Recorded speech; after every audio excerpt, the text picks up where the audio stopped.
अगर आपके घर में भी 2 सिलेंडर हैं तो ये खबर आपके लिए ही है, क्योंकि अब रसोई गैस लेने के नियम बदल गए हैं और इसका सीधा असर आपकी किचन पर पड़ने वाला है।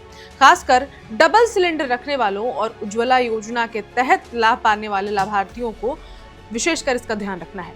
नमस्कार, मेरा नाम है ऋचा पराशर और आप देख रहे हैं वन इंडिया हिंदी।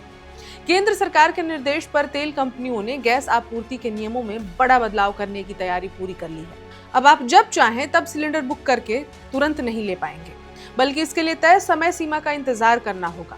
नए नियम के मुताबिक जिन उपभोक्ताओं के पास डबल कनेक्शन यानी कि 2 सिलेंडर हैं, उन्हें अब पिछले सिलेंडर की डिलीवरी के कम से कम 35 दिन बाद ही अगली रिफिल मिलेगी। यानी आपने अगर आज सिलेंडर लिया है तो अगले सिलेंडर के लिए आपको पूरे 35 दिनों का इंतजार करना पड़ेगा। वहीं उज्ज्वला योजना के लाभार्थियों के लिए ये समय सीमा और भी ज्यादा कर दी गई है। उन्हें अब 45 दिनों के बाद ही अगली रिफिल मिलेगी। तो अब सवाल उठता है, आखिर ये बदलाव क्यों? दरअसल तेल कंपनियों का कहना है कि ये फैसला गैस की जमाखोरी रोकने और आपूर्ति व्यवस्था को बेहतर बनाने के लिए लिया गया है। कई जगहों पर देखा गया कि लोग जरूरत से ज्यादा सिलेंडर बुक कर रहे थे, जिससे असली जरूरतमंदों को समय पर गैस नहीं मिल पा रही थी। इसी को ध्यान में रखते हुए अब ये सख्त कदम उठाया गया है। स्थानीय गैस एजेंसी संचालकों के मुताबिक उन्हें इस संबंध में मौखिक निर्देश पहले ही मिल चुके हैं और जल्द ही ये नियम पूरी तरह से लागू हो जाएगा। हालांकि एजेंसियों का ये भी कहना है कि आम उपभोक्ताओं को घबराने की कोई जरूरत नहीं है। अगर आप अपनी जरूरत के हिसाब से गैस इस्तेमाल करते हैं तो आपको किसी भी तरह की कोई परेशानी नहीं होगी, लेकिन इन नए नियमों का असर बाजार में अब साफ नजर आने लगा है। जैसे ही इस बदलाव की खबर फैली, कई जगहों पर गैस एजेंसियों के बाहर भीड़ बढ़ गई।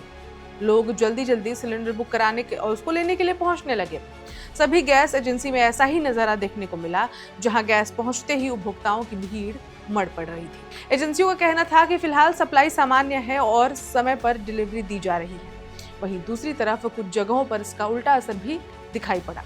कुछ जगह जहां पहले करीब 2000 सिलेंडर की बुकिंग होती थी, अब ये संख्या घटकर लगभग सिर्फ 700 ही या उससे 800 के बीच रह गई। यानी कि लोग अब सोच समझ कर भी बुकिंग करना शुरू कर चुके हैं। अब एजेंसी संचालकों का मानना है कि जैसे जैसे लोग नए नियमों को समझेंगे, धीरे धीरे स्थिति सामान्य हो जाएगी। प्रशासन भी मानता है कि इन नियमों से सब्सिडी के दुरुपयोग पर रोक लगेगी और गैस की किल्लत जैसी समस्याएं कम होंगी। ऐसे में उपभोक्ताओं को सलाह दी जा रही है कि वे अपनी जरूरत के अनुसार ही समय पर बुकिंग कराएं, ताकि आखिरी समय में परेशानी से बचा जा सके। लेकिन अब गैस सिर्फ जरूरत पर नहीं बल्कि नियमों के हिसाब से मिलेगी। इस खबर में इतना ही, लेकिन आपके शहर में गैस सिलेंडर की क्या स्थिति है, कि आपको अपने घर में भी परेशानी का सामना करना पड़ रहा है? जो भी है हमें कमेंट करके जरूर बताएं और देश दुनिया की बाकी खबरों के लिए देखते रहें one India Hindi. Subscribe to One India and never miss an update. Download the One India app now.